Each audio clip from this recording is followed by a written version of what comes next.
Bonus. Sorry? Bonus. But like Christmas bonus. What?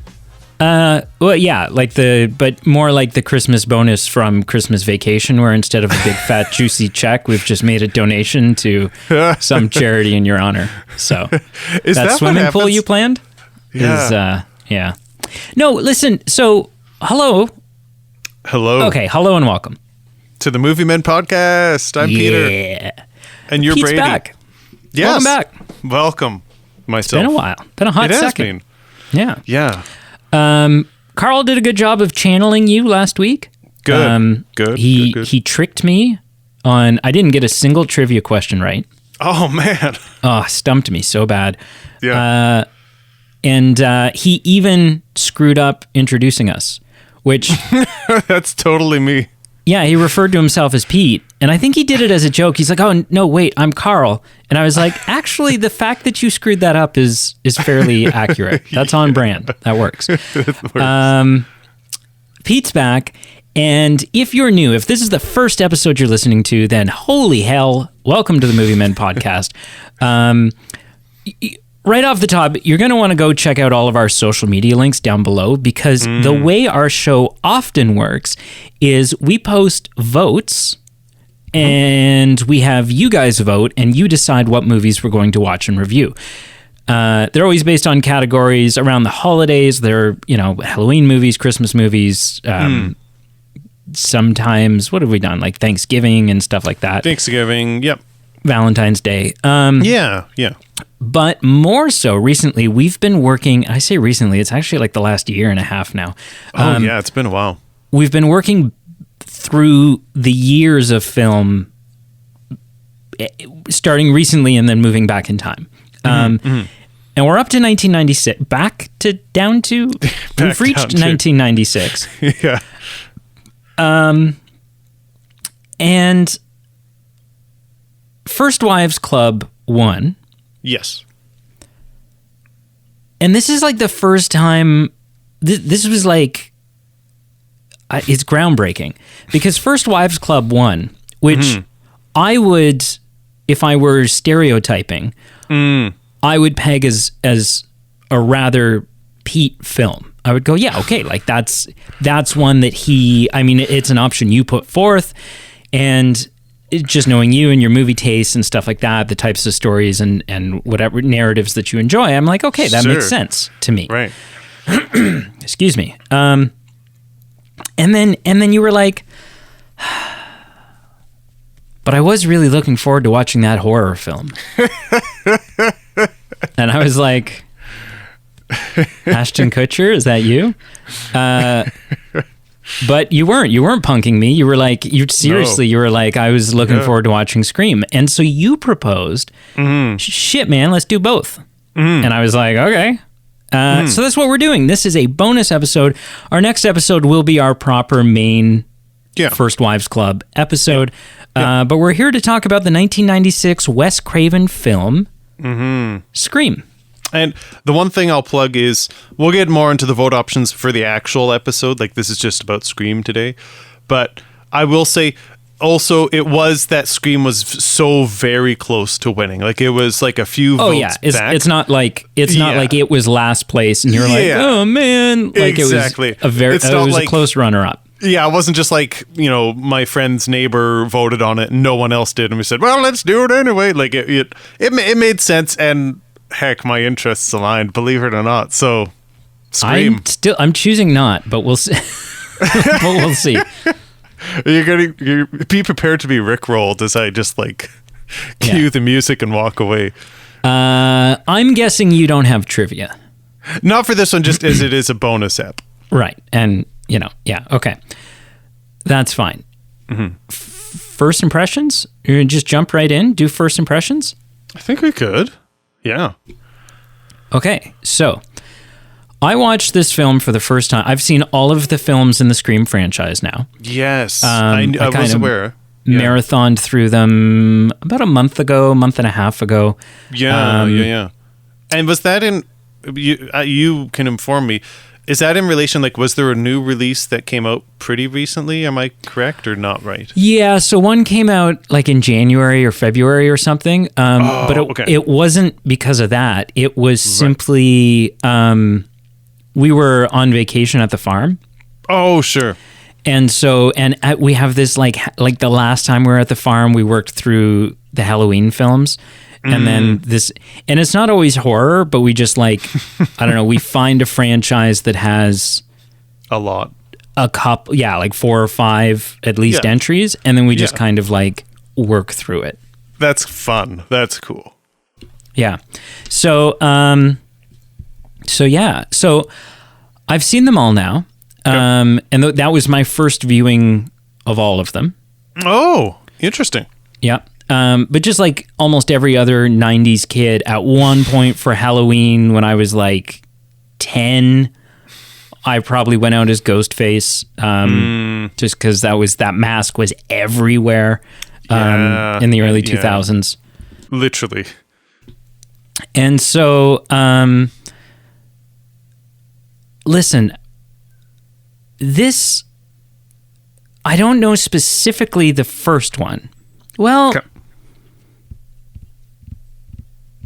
no, I don't. The franchise as a whole, and maybe specifically the first one, is my favorite slasher horror film realization. Okay. And it's and that's because I would argue that, and in this case, yes, specifically the first one, it's a not perfect, but it is a damn near perfect slasher film. In a genre that I don't even like. I'm not a huge horror guy. I like the adrenaline of it. I like kind of pushing my limits and subjecting myself to sort of that adrenaline every so often. Sure. But I'm not like a horror junkie. Like, it's got to be really, I don't want to watch like B-rated horror crap. Right. It just doesn't, I don't care about the genre enough. But if it's like really good, if it's like really well done, or is compelling in some sort of way, like the Saw franchise, at least the first Saw film was like a really new perspective or a new take on a genre. So being someone who's not a horror junkie, definitely more into horror than you are, but not a horror junkie, and not specifically a slasher film junkie, I think that Scream is a damn near perfect slasher film. And that's my first impression. Interesting. I'll just let the cat out of the bag. My initial impressions are, you've got 1990s wardrobes and nostalgia. You've got like a whole scene set in a VHS video rental store, and like just insert the heart emojis for me. This tugs on your 90s film heartstrings. Yeah. And just the iconic opening with Drew Barrymore, like, I want to know who I'm looking at. And I adored this film for the first 80%, and I still classified that I think it's good. And we'll talk about the things that it did well, but I am really intrigued to eventually continue on in this series, which just sounds bonkers. Sounds bonkers for me saying it. And I want to dive into this a bit later, and then I'll pass the baton and we'll get into it. But I think, in a nutshell, what separates this from other films to me, in the same genre, obviously, is the mystery. Because horror films, whether it's like ghost thriller or supernatural, it's Freddy. You know who it is. Yeah, I'm even talking like bigger picture, like anything scary, like if it's a supernatural demon or something. That obviously gets you on the edge of your seat and you get invested and you're paying attention because you're potentially scared out of your wits, or at least to some degree. But the difference with this is I was never actually scared, but I was so intrigued by the mystery that was done with it. So there were some jumper thriller moments that, you still jump because someone pops out of a closet here and there. But it's just that mystery that like it's a weird pairing that I can't think of another film that has such a good pairing of like horror with mystery, where I'm not only like peering around and wondering if someone's going to pop out of a closet, but I'm also paying attention to like what people's shoes look like to say, okay, were you in this scene or that scene? Or, you know, starting to piece together alibis because it's like, okay, does this fit together with that? And I honestly want to be proven wrong, but I can't think of another film that has that pairing, and that is really appealed to me. And you've hit the nail right on the head. That is like Brienne and I made so that continues throughout, because like okay. what is so good about Ghostface is that he's not like, so let's take a look at some of our others, right? Sure. You've got Freddy Krueger. Right. He's a dead guy. He's like the evil spirit of a dead guy who is seeking revenge, you know, blah, blah, blah. Yeah. Yeah.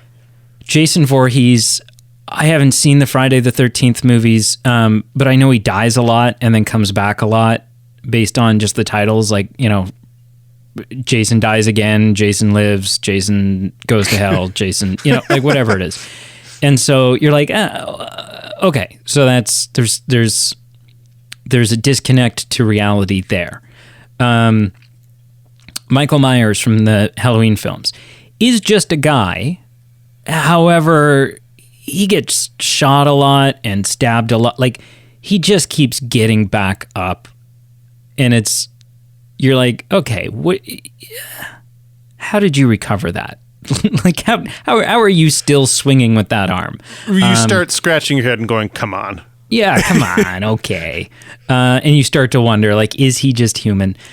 Ghostface, there is nothing supernatural about this. There's no demons, there's no witchcraft, it is literally an old-fashioned guy, or in this case, two guys in a mask, in a costume, with a knife, on a killing spree.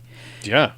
And obviously, because it's not a supernatural element, I'm hopefully not spoiling anything or letting the cat out of the bag for you by saying in the subsequent films, the killer and or killers are not Stu and Billy. Sure. Yeah. They're dead. Yeah. And so it's someone new each time, but it always connects, like Cindy's always the sort of main protagonist, and it's always somehow tied into either the events of this film or somehow connected to her mother's rape and murder, or and sometimes the motives, sometimes that twist and that reveal is more convincing than others. Sometimes it's like, oh, okay, that's feels like a bit of a stretch, but you did still connect it and blah, blah, blah. Right. But watching these films, we made such a game of it. Because it was like, okay, like you start and you're in detective mode instantly. You're like, okay, who could it be? Well, it can't be this person. Or it could be this person, but they would need an accomplice. Or, you know, like blah, blah, blah. And it's so captivating for both of those reasons. One, because it's just a good old-fashioned person in a mask with a knife. Right. Yep. So it's grounded in reality. There is nothing in this film. I mean, you know, Billy needs to get shot a couple more times than, you know. Sure. But not impossible. No. Right. There's really nothing in this film that you walk away from going, oh, okay, well, come on. Right? Like it's all plausible. Yeah. In the context of watching a film, yeah. Yeah, it's all relatively plausible. You don't have to suspend a whole lot of disbelief to No. You know. And so that is, in my opinion, like that right there just kind of summarizes all of why I think it's a damn near perfect slasher film. Because you just like, and then the mystery of who is it? And then second guessing. Like when this movie started, and I first started watching it, my first guess was, oh, it's Billy. For sure. It's got to be Billy Loomis. Yeah. Right off the bat. Even before he gets arrested. I'm like, oh, well, I think it's him.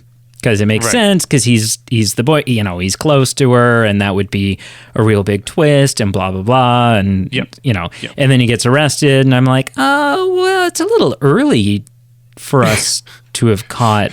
And then he's released because there's a killing that happens while he's incarcerated, and we're like, so like the film not only keeps you guessing, but it makes you second guess. Like, you start stroking people off, and then it's like, oh, psych. And as you cross people off, then other things are introduced, and it's kind of tantalizing in a way, even for a millisecond, like the principal acts really kind of inappropriate with a pair of shears around some kids, and it's like, okay. Oh, he's the Fonz. I mean, red flags are going off still, but obviously that's short-lived. But just like little things like this or that, or you see shoes of the sheriff, and you're like, okay, are those the same shoes I saw in the bathroom stall? Like just little elements where you can cross some names off at times, but then other things are added more. And the other thing I want to mention while you're talking about Billy, is it just not like it's almost like the discount version, or like the let's have our Johnny Depp in a horror film version of this? Does he not look like a bit of a young Johnny Depp in it's Nightmare on Elm Street that he's in, right? Yeah, a little bit. That's all I could think of. And I was just like, they look so alike. And I can't remember his name now, but he Skeet Ulrich? Yeah, he always kind of plays a bit of a scut. Like he's I don't know if you've watched any of Riverdale. No. First season is incredible, and then it completely goes off rails and becomes the worst television show in history. Wow. Tell me how you really feel. Oh, like, anyways. And so he's in the show as Jughead's dad from the Archie comics. And yeah, he's kind of like a leather jacket, has been arrested a few times. Right. Kind of tied in with some gangs type. So he's always kind of a bit of a scuzzy guy. But yeah, no, I was just gonna say that's a game actually that I always play when I see people. I look down at their feet and I'm like, are those the shoes from the bathroom stall? Just in general, like you mean? Like... Yeah, it's gotten me in a lot of trouble in my day-to-day. Like a lot of, I've had like a lot of PR stuff in jobs and stuff, but or not PR, HR, human resources. HR, yeah, HR. Yeah, PR. Well, and then, there was someone's some PR. getting bad HR or PR from this. There was some PR from the HR, but anyways. Right. Yeah. No, it's so good. And the movie is very self-aware. Oh, absolutely. Like that is like self-referential. Yes, it's super meta, like satirical at times, just about Meta's a great word. Again, cue the DV or the VHS rental store. Like I don't even know who the character was, but he literally just goes about Ron. Yeah, that and sounds familiar. He's like listing out the rules of horror films. And like this is what happens next, and if anyone says I'll be right back, they won't be. Yeah. And it's even true at the horror party as well. Like it just comes to a head even when he's talking to Jamie Lee Curtis on the TV about, oh, don't do this, it's cliche, or look behind you, and lo and behold, like behind him is someone holding a knife. So just it is. I think that is. I don't think that's why I liked it as much. Like again, I think it's the mystery and that I could just personally that I get that, but I could totally get. But I could totally get people who are big into like the history of horror films and like, say for a friend or example, or friend Jordan, maybe some of the purists might go, oh, but also like it does this meta stuff that really is self-aware and kind of mocks the, so I think there's kind of like a highbrow element too that it does that is good. Well, it's just something fun that it does. Speaking of the movie they're watching on TV is the first Halloween with Jamie Lee Curtis. Oh, okay. Yep. And then the other really notable standout horror reference in this is the janitor in the school. Right. Yes. a janitor named Fred wearing a red and green striped sweater and the hat. And the guy playing the janitor is Wes Craven, the director of this film and the conceptor and director of Nightmare on Elm Street. Right. So it is in so many ways this film, I don't know, it's aware of what it's trying to be, and it doesn't veer from that, and it doesn't, which is the key, because if they like, it's a very unique film in its setup and in the way that it's so meta and all of these things. And if it had ever lost confidence in that and had like gotten a little weak on that stance, then I think the film would have failed. I think it would have been like, oh, okay, well, you're trying, but like even the fact that Dewey is kind of a satirical character. You're like, how did you ever make it as a police officer? You are the most You're the most low self-esteem, incompetent fool. It's the 90s, man. And then the flirting and kind of romance that goes on between him and Gale Weathers, and you're like, you are like a sexy, like power anchor reporter, who's falling for this doofy Dewey guy. And it's just like, it's just so, it's so good. Question for you. Yeah, of course. So Drew Barrymore, I mean, this opening is one of the most iconic openings in horror history, I think, right? I can understand that. Just this like, hi, Cindy, kind of like, you know, it's not Cindy at this point, but it's still the voice on the phone and the, what you doing? And, you know, and she's like, why do you want to know my name or whatever? Because I want to know who I'm looking at. And you're like, oh my God, you know, it's like, it's freaking you out. And then he hangs her from the tree and the mother, the parents are right there and they can hear her on the phone as she's getting dragged through the grass and all of these things. Drew Barrymore's, like at this point, compared to a lot of the other, you know, like arguably the actress or performer in the film at this point with the largest clout is Courtney Cox, because they're like right in the middle of Friends. At this point. Yep, of course. Next to that, I would argue, is Drew Barrymore.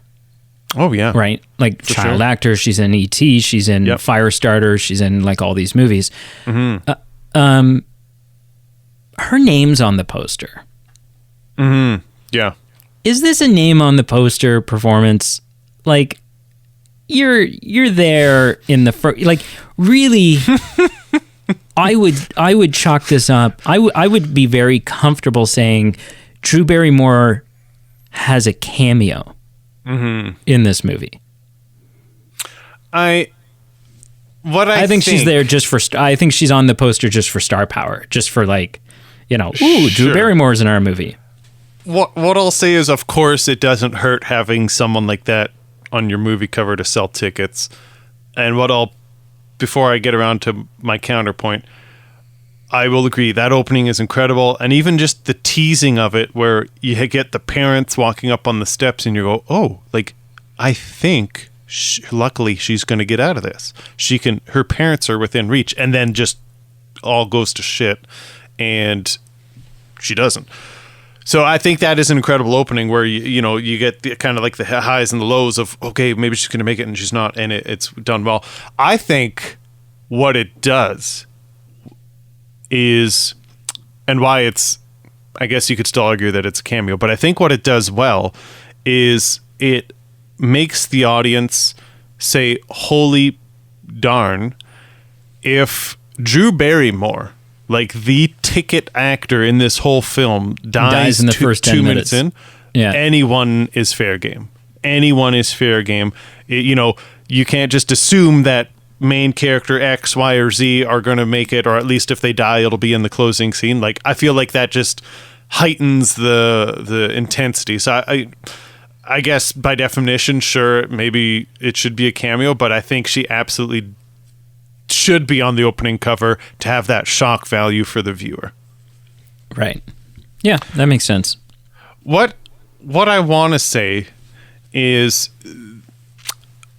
I'd say the first 80% of the film I really enjoyed, and then maybe the last 20 got a little bit long for me. And maybe it goes back to just, again, the mystery. Once the mystery's solved, I thought maybe they lingered a little bit too much on there.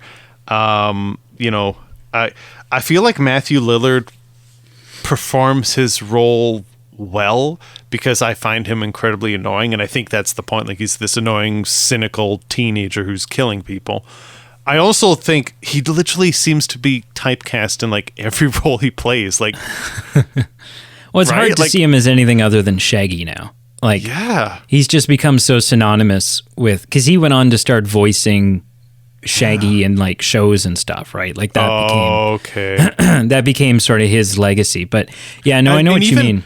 And even I saw him in the 3rd season of Twin Peaks, which came out 5 or 6 years ago, and he plays a grown man, like a normal man, like not a man who drives around in a Volkswagen with a dog going. Rrr, rrr. He plays a man who like is crying and like breaks down emotionally, and I still got the exact same vibes from him in that than I did in Scream, when he's kind of like, I'm dying, or why'd you poke me so hard? I mean, maybe that's just who he is. I wonder, that's just Matthew Lillard. It could be, but I guess my point is, yeah, the last 20% or so of the film, I thought it kind of slowed down a bit as far as my enjoyment, maybe prevented it from being like a perfect film for me. But yeah, the first 80% I was really into. And I have to say, I wrote these notes down, so I just want to share them with you, share them with the listener. They kind of answer themselves once the conclusion of the film happens, but man, like that boyfriend, before we find out his true colors, I was thinking, what an absolute clown. And her dad, for that matter. Like, he still goes on his business trip, the father, on the anniversary of like the mother being brutally killed, and there's like another killer on the loose. Like, listen, I'm not here to judge parents, but like, man, if there's ever a time to say maybe I should stay at home and console my emotionally raw daughter, this might be the weekend. Well, and that's why that's why you can't rule him out. You're like, sure. You're like, yeah. Oh my God, is it the dad? Sure. Did the dad kill the mom, and now the dad's like, right? Yeah, you don't know. So and also the whole scene where they're in the school and the boyfriend's like, hey, can you just get over your mom being brutally murdered? Like, stop being such a wet blanket. And she's like, it's been a year. She was raped and murdered. It's been a year. Get over it, girl. Exactly. Like, come on. It's like Sydney literally is like, yeah, I'm sorry. And like literally apologizes for being self-absorbed in human emotion and sorrow from her mother being brutally killed. Like, dump this man. Like, honestly. So Stu, like Matthew Lillard's character, Stu. Sure.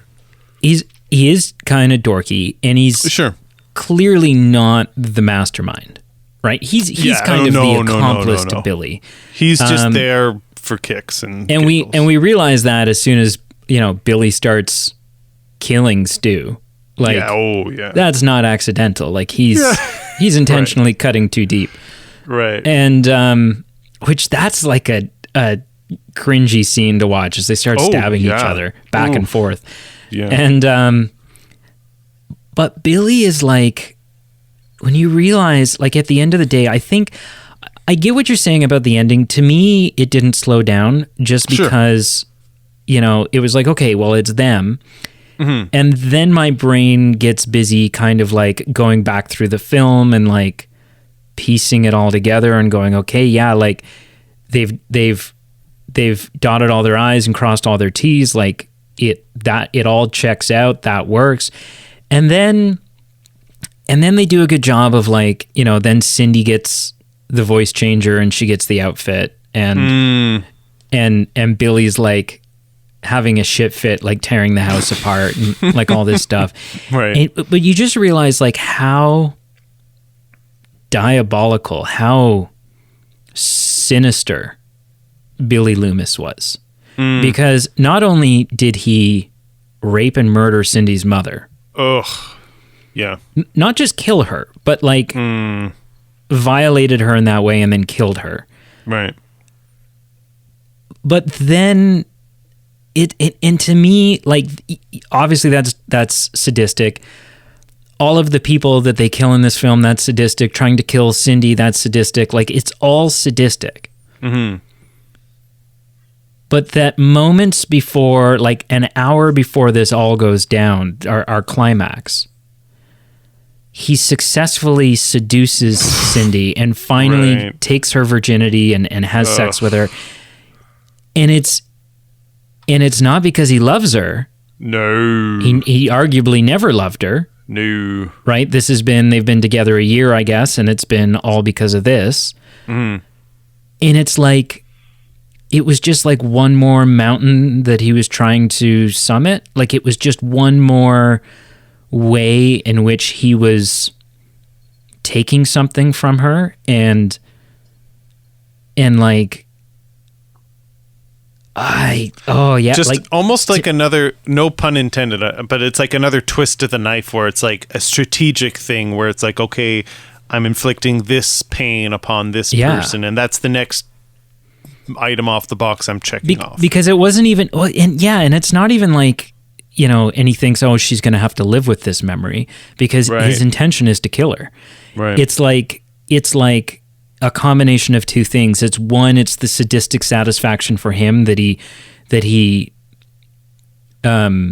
deceived, that he had that level of deception with her and that level of betrayal. And then also just that, like, in her dying moments, hopefully that will be on her mind that they just did that and now he's killing her. Ugh. And it's like, and this is going to sound really weird. Sure. But I love that aspect of his character. I love that I love that he felt, because if you didn't really feel like this guy is a real sick puppy, right, then the motive would feel too weak, and it would be like, and you have to give moral oomph for the main character to kill him in the end, for the audience not to go, maybe he was an okay person. It's like, no, we need him to be a complete and utter jackass. Yeah, like so what? Your mom walked out, so you go on a raping and murdering spree? No, you have to actually be a pretty sick pup in order to to do all this, and they do that, and I don't think Stu is sick. I mean, I think he is. I think he's got a couple wires crossed, of course, but I think he's also just like pathetic and a bit of a pushover, and a follower, and a follower. Like, he's kind of just looking to belong to something, and this is kind of like something he's a part of. He doesn't have the same motivation. He doesn't have the same drive as much as it's just like, ooh, this is a partnership. This is something we're doing together. And at some point, not to justify anything that Stu did, but the difference might be maybe eventually someday he may have woken up and gone, hold on, what the heck are we doing here? Like, what is... Yeah, it's gone a little too far. Yeah. Yeah. But we've killed 8 people now. 7 was like... 7 was... I will say... was the plan, but 8... 8's too far. It's too much. I will say, obviously this isn't like a Titanic or a Great Gatsby that I, will feel like watching, and, I could watch it over and over again.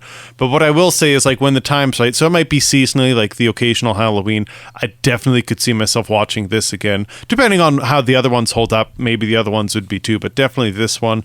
And I particularly would want to watch some of those key character interactions again, to just go, okay, what are those 2 guys saying earlier in the film that maybe I skimmed over? That was them, covering for the night of this and doing for the night of that, to go, okay, yeah, maybe there's something, just looking for other details of, like, okay, now that I know who did it, just soaking it in. Because of the mystery element, this is a movie where I have a lot of incentive to want to watch it with people who haven't seen it.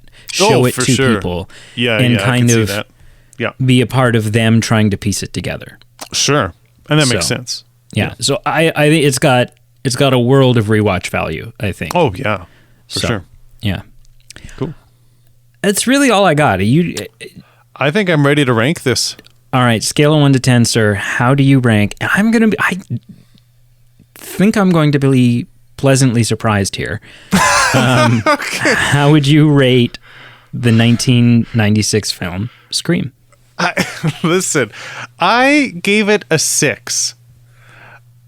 I'm still pleasantly surprised. I hope that. Okay, I wasn't sure if you'd film. be disappointed. I couldn't quite jump to a 7. It definitely wasn't an 8 for me.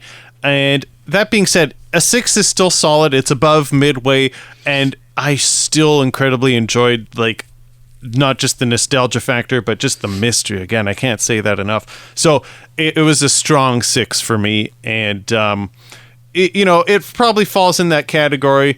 Kind of fringe, ideally it's on a streaming service, but if I had to have paid $30 on, Disney Plus or something to get access to it, I wouldn't have been disappointed paying $30. I would have gone, yeah, that's, that was an evening well spent, had some fun, saw it with people who hadn't seen it before, had a few kicks. So, a 6 and what out is of it? 10. It's on, is it Crave? I can't remember. There's so many of them now. It's either Crave or Prime or... And literally, just because of our hiatus a little bit, I watched this 2 weeks ago, so I literally don't even remember when I watched it, how I watched it, and all that jazz. If you watched it, I think, I actually Wikipedia'd it and just read the synopsis as we were bantering. That's good enough for any film, really.